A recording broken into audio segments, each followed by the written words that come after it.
Yeah, Beth, the window, the roof open here at Lucas Oil. We were already in the blue zone, but now we've got it set up first to Joel Erickson from the Indy Star. And pretty early in the season to be saying must win, but this is a pretty big contest for the Colts. Yeah, it feels huge. Just considering the way they played the first 2 weeks, coming out looking flat on offense, struggling to block anybody. Even if they don't win, they've got to score some points, do something on offense to give them some hope going forward, some momentum going forward. Frank Reich has said where they are compared to where they want to be, the gap is not that large. I know a lot of fans don't agree with that. What's your take? Well, he's kind of talking about the way the NFL looks week to week. You have bad teams or teams that have looked bad end up playing much better, just kind of out of nowhere. It's why gambling on the NFL can be so hard sometimes. And they have players who played well before. He's saying he's betting on them playing the way they're supposed to, the way their reputation is. We haven't seen it so far from anybody other than really Jonathan Taylor or Michael Pittman, but he's banking on that happening at some point. We heard from Jonathan Taylor that players aren't going to play mad or play with any kind of chip on their shoulder, but when you think about it, that was a pretty embarrassing loss last week. These guys are professionals. Week to week, you'll see strange things happen, vast differences between performances. It's a pretty tall task ahead of them, though, today. An enormous task.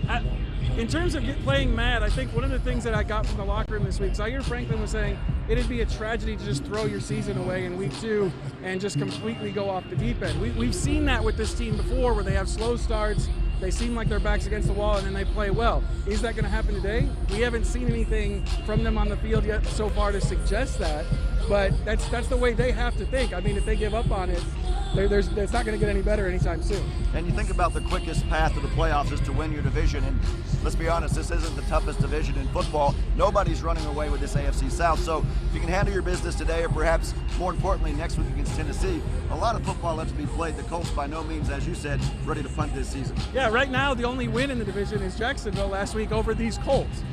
Tennessee has been losing players. They lost Taylor Lewan for the season, their left tackle. Houston doesn't look ready to do anything. It looks like it's the most gettable division in football. If somebody starts playing well, maybe Jacksonville gets on a run.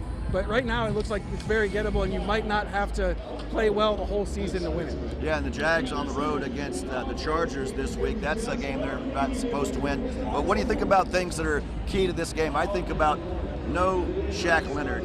Fans asking, why does he keep practicing but not playing? What do we know about that? Well, I thought the most revealing thing Frank Reich said about that, maybe since training camp has started, was that they have the tape of Shaq Leonard when he's been good, when he's been healthy, and he doesn't look like that on the practice field yet. The injury he had, it affected his nervous system, it affected how his nerves went to his legs.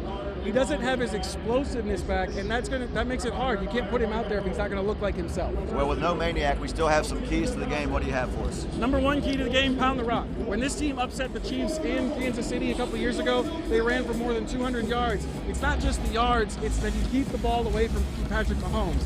That's key number 2. They have to put pressure on him. Kansas City's given up just 1 sack through the first 2 weeks of the season. That's the best number in the NFL. Colts only have 3. That equation has to change today.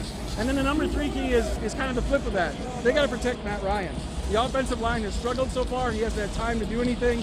If they want to get this passing game going, he needs to have some time to find receivers. Yeah, you talked about Mahomes, only 1 sack, 0 interceptions. Going to be tough to try to disrupt that offense as well as they've been playing through 2 weeks. Hard to disrupt Joel Erickson as well. Check him out on the Indy Star. He's here with us each and every week. First to Joel right now. We hit a break. Back with more in the Blue Zone.